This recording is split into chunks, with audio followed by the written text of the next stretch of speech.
Hi my dear sweet family. ఈరోజు మనం మొన్న చేసిన నిజమైన సక్సెస్ అనే వీడియోకి సీక్వెల్గా ఈ వీడియో చేస్తున్నాం. ఈ వీడియో యొక్క టైటిల్ వచ్చి దేవుడు సైతం ఇష్టపడే సక్సెస్. అయితే ఈ వీడియో చూసే ముందు తప్పకుండా మీరు ఆ వీడియో కూడా చూడాలి.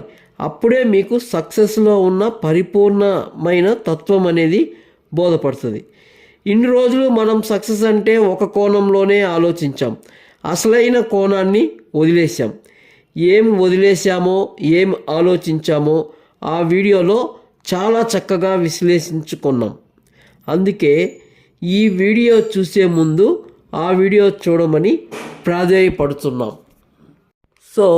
కాబట్టి మీలో ఎవరికైనా సక్సెస్లో ఉన్న 360 డిగ్రీస్ అంటే సంపూర్ణంగా తెలుసుకోవాలి అనిపిస్తే ఆ వీడియో యొక్క లింక్ను ఈ వీడియో డిస్క్రిప్షన్లో పెడుతున్నాం. ఈ వీడియో చూసే ముందు ఖచ్చితంగా ఆ వీడియో చూస్తే ఈ వీడియోకు ఫుల్ క్లారిటీ వచ్చేస్తుంది. ఎందుకంటే ఆ వీడియోలో సక్సెస్ అవ్వడానికి ఏమి చెయ్యాలో చెప్తుంది. ఈ వీడియో అనేది అక్కడ చేసింది ఎందుకు చెయ్యాలి అన్న విషయం ఇక్కడ అర్థమవుతుంది. ఇక ఆలస్యం చేయకుండా టాపిక్లోకి వచ్చేస్తాం. దానికంటే ముందు మీకు కొన్ని ఎగ్జాంపుల్స్ చెప్పాలి. సపోజ్ మీరు ఒక నిధిని అన్వేషిస్తూ ఒక మెటల్ డిటెక్టర్ తీసుకొని ఒక అడవిలోకి వెళ్ళారు. ఆ మెటల్ డిటెక్టరు ఒక చోట నిధి ఉంది అని మీకు సంకేతాలు ఇచ్చింది అనుకోండి. కానీ అక్కడ క్రూర మృగాలు మరియు అనేక రకాల జంతువులు ఉన్నాయి. అప్పుడు మీ చేతిలో ఉన్న తుపాకీతో గాలిలోకి కాలిస్తే అప్పుడు ఆ క్రూర మృగాలు, ఆ జంతువులు, ఆ పక్షులు అన్నీ కూడా వెళ్ళిపోతాయి. అప్పుడు మీరు వెళ్ళి ఆ నిధి తవ్వి తెచ్చుకొని మీకు కావలసిన బిల్డింగ్సు, కార్లు అట్లా అన్నీ కూడా లగ్జరీ ఐటమ్స్ కొనుక్కొని హ్యాపీగా లైఫ్ లీడ్ చేస్తారు అనుకుందాం.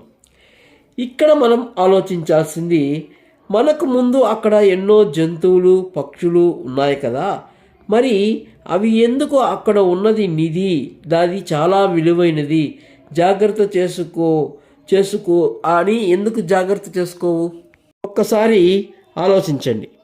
ఎందుకంటే అవి ఎందుకు జాగ్రత్త చేసుకోవంటే వాటికి మనలాగా కాళ్ళు, చేతులు, తెలివితేటలు అంటే ఏది మంచి ఏది చెడు అనే విచక్షణ రహితమైనటువంటి జ్ఞానము, ప్రమాదం వస్తే ఎలా తప్పించుకోవాలి, ఆయుధాలు ఎలా ఉపయోగించాలి, ఇలాంటి విషయాలు ఏవి వాటికి తెలియవు.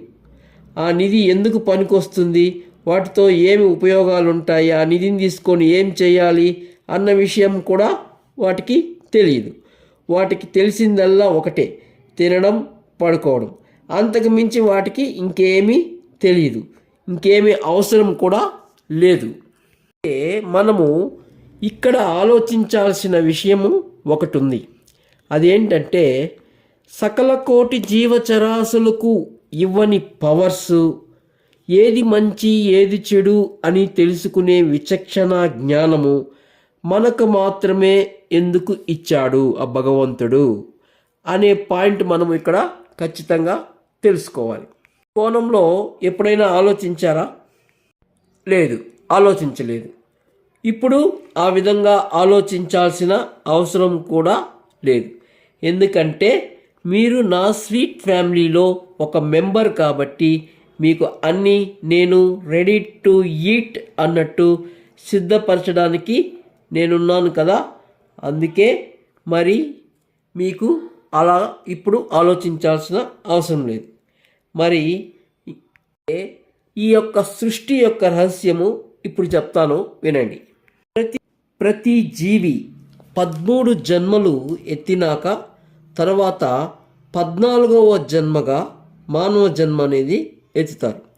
అయితే గత 13 జన్మలలో అఫ్కోర్స్ ఏ ప్రాణైనా కావచ్చు, అది జంతువా, పక్ష, లేదంటే చిన్న క్రిమి కీటకాలు, ఏదైనా సరే 13 జన్మలలో వాటికి ఇవ్వనటువంటి అరుదైన జ్ఞానం, అంటే ఏది మంచి ఏది చెడు అనే విచక్షణ రాహిత్యము అనే ఒక జ్ఞానము మానవ జన్మలో మాత్రమే భగవంతుడు ఎందుకు ఇస్తాడంటే, మంచి మార్గంలో నడుస్తూ మంచిని ఆలోచన చేస్తూ మంచినే ప్రోత్సహిస్తూ ముక్తి మార్గంలో నడిచి మోక్షం అంటే భగవంతుడిలో ఐక్యం అయిపోవడం, అంటే మరు జన్మ అనేది రాకుండా పునర్జన్మ అనేది లేకుండా భగవంతుడిలో ఐక్యమైపోవాలి. ఈ బాధలు ఈ బంధాలు ఇవేవి లేకుండా భగవంతుడిలో ఐక్యమైపోవాలి. అది మానవ జన్మ యొక్క తుది లక్ష్యం అనేది అదనమాట. ఇప్పుడు చూశారు కదా, ప్రతి మనిషి యొక్క తుది లక్ష్యం ఏంటంటే భగవంతుడిలో ఐక్యమైపోవాలి. భగవంతుడిలో ఐక్యం అయిపోవాలంటే అంత ఆషామాషి కాదు. అందుకు ఏం చేయాలి ఏం చెప్పాలని తర్వాత వచ్చే వీడియోల్లో చెప్తూ ఉంటాం. మీరు మా వీడియోలు ఫాలో అవుతూ ఉంటే ఆటోమేటిక్గా మీకు ఆ పుణ్య సంపద ఎలా సంపాదించుకోవాలనేది మీకు అర్థమైపోతుంది. అయితే ఇక్కడ అది కాదు. ఇక్కడ మనము చెప్తున్న తేడా గమనించండి. ఇక్కడ మనము గత వీడియోలో ఏం చెప్పినామంటే, బాగా కష్టపడి బాగా డబ్బులు సంపాదించి ఒక సంపన్నవంతుడు అయితేనో లేదా ఒక సెలబ్రిటీ అయితేనో మనం కేవలం గమ్యస్థానం చేరడం మాత్రమే అని చెప్పాం. అయితే నిజమైన సక్సెస్ ఏంటంటే, ఎప్పుడైతే మనం గమ్యస్థానం చేరామో చేరిన తర్వాత ఈ సమాజానికి ఉపయోగపడే ఏదో ఒక మంచి పని చెయ్యాలి అని ఆ వీడియోలో చెప్పాం. అప్పుడే సార్థకత సక్సెస్ అవుతాము అని కూడా చెప్పినాం.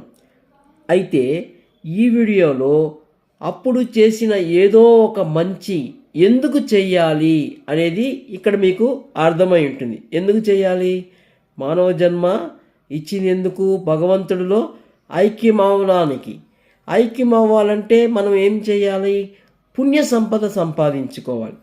ఆ వీడియోలో ఏమో డబ్బు సంపాదించుకొని మంచి పని చెయ్యాలి అన్నాము. ఈ వీడియోలో ఆ చేసిన మంచి పనుల చేత, అంటే అక్కడ ఎక్కడ ఎండ్ అయిందో అక్కడ స్టార్ట్ అవుతుంది. చూడండి, ఆ చేసిన మంచి పనుల చేత పుణ్య సంపద సంపాదించుకుంటే, ఇక్కడ మనం ఏం సంపాదిస్తున్నాము? పుణ్య సంపద. అంటే ఆ వీడియోలో చేసిన మంచి పనులు అని చెప్పినాం. సో ఇక్కడ ఆ మంచి పనులు చేయడం వలన మనకి ఏమొస్తుంది, ఎందుకు చేయాలనేది అర్థమవుతుందా లేదా? ఎందుకు చేయాలంటే మంచి పనులు చేయడం వలనే మనకు ఇక్కడ పుణ్య సంపద లభిస్తుంది. ఈ పుణ్య సంపద లభిస్తేనే మనము భగవంతుడిలో ఐక్యమైపోతాము. అప్పుడే మనకు ఈ మానవ జన్మకు నిజమైన సార్థకత అనేది ఏర్పడుతుంది. ఎప్పుడైతే మన మానవ జన్మకు నిజమైన సార్థకత ఏర్పడుతుందో, అంటే మనం సక్సెస్ అంటే ఏమనుకున్నాం? లక్ష్య ఛేదన.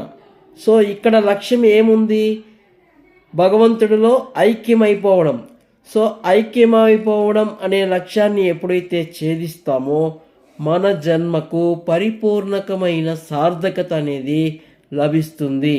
మన జన్మ సార్థకత అవుతుంది. ఎప్పుడైతే మన జన్మ సార్థకత అవుతుందో అప్పుడే మనము అసలు సిసలైన దేవుళ్ళు సైతం మెచ్చిన సక్సెస్ పొందుతాము.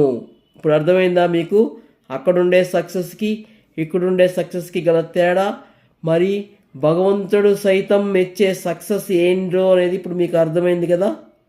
ఈ 2 వీడియోలు యొక్క ఫైనల్గా నేను ఇచ్చే సారాంశం ఏంటంటే, ప్రతి మనిషి బాగా కష్టపడి ఏదో ఒక బాగా సంపన్నవంతుడు లేదా ఏదన్నా ఒక సెలబ్రిటీనో అయిన తర్వాత సమాజానికి ఏదో ఒక మంచి, అది క్యాన్సర్ హాస్పిటల్ కావచ్చు, ఏదైనా సరే ఒక మంచి చేయడం వల్ల సక్సెస్ అవుతాడు అని గత వీడియోలో చెప్పినాం. అయితే అలా సక్సెస్ అవ్వడం వలన ఏమి ఉపయోగమో, ఏది దేవుడు సైతం మెచ్చే సక్సెస్ అనేది ఈ వీడియోలో చెప్తున్నాం. ఇప్పుడు మీకు క్లియర్గా అర్థమైంది. అంటే అక్కడ చేసిన మంచి పనుల వల్ల ఇక్కడ మనకి ఏమొస్తుంది? పుణ్య సంపద అనేది వస్తుంది. భగవంతుడి దృష్టిలో మనకు పుణ్యం అనేది వస్తుంది. ఎప్పుడైతే మనకు పుణ్య సంపద వస్తుందో అప్పుడు మనకు ముక్తి లభిస్తుంది. తద్వారా ఫైనల్గా మనము భగవంతుడిలో ఐక్యమైపోతాము. ఈ మానవ జన్మకు తుది లక్ష్యము అదే, భగవంతుడిలో ఐక్యం అవ్వడమే.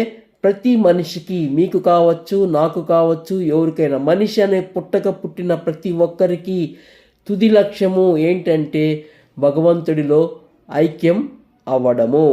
ఇప్పుడు అర్థమైందా? భగవంతుడు సైతం మెచ్చిన సక్సెస్ అంటే ఏందో. మరి ఈ సక్సెస్కు, ఈ పుణ్య సంపద సంపాదించుకోవడానికి మీరు ఎలాంటి నియమాలు, ఎలాంటి నిబంధనలు పాటించాలి, ఎలాంటి పనులు చేయాలి, ఏ విధంగా పుణ్యఫలం లభిస్తుంది అనేటివి మా ఛానల్లో రాబో రోజుల్లో మరిన్ని వీడియోలు వస్తాయి. కాబట్టి మీరు మా ఛానల్ సబ్స్క్రైబ్ చేసుకుంటే ఖచ్చితంగా నేను ఎలాగా నా గోల్ రీచ్ అవ్వడానికి నా లక్ష్యం నెరవేర్చుకోవడానికి ప్రయత్నం చేస్తానో, నాతో పాటు ఉన్న నా స్వీట్ ఫ్యామిలీ అందరూ కూడా ఆ లక్ష్యాన్ని ఛేదించేదానికి వీలుగా నాకు తెలిసినంత ఇన్ఫర్మేషను మీతో ఖచ్చితంగా షేర్ చేసుకుంటాను. అంతవరకు సెలవు, శుభం. అన్నట్టు ఒక విషయం మర్చిపోయినాను. దయచేసి మేము ఎంతో కష్టపడి మీకు మంచి విషయ పరిజ్ఞానంతో కూడిన వీడియోలు అందిస్తున్నాము. మా వీడియో మీకు నచ్చినా నచ్చకపోయినా, మీరు మాకు లైక్ ఇచ్చినా ఇవ్వకపోయినా పర్వాలేదు, కానీ ఖచ్చితంగా ఏదో ఒకటి కామెంట్ మాత్రం ఇవ్వడం మర్చిపోవద్దండి. మరీ అందరినీ విమ్రతతో ప్రాధేయపడుతున్నాం. దయచేసి మా వీడియోకి ఒక కామెంట్ ఇవ్వండి. అది పాజిటివ్ అయినా పర్వాలేదు, నెగిటివ్ అయినా పర్వాలేదు. ఎక్కడ తప్పు చేశామో, ఎక్కడ మీకు అర్థం కాలేదో, ఎక్కడ మీకు బోర్ కొడుతుందో ఆ విషయాలు చెప్తే రాబో వీడియోలో ఆ తుది మెరుగులు దిద్దుకోవడానికి ప్రయత్నం చేస్తాం. Thank you very much.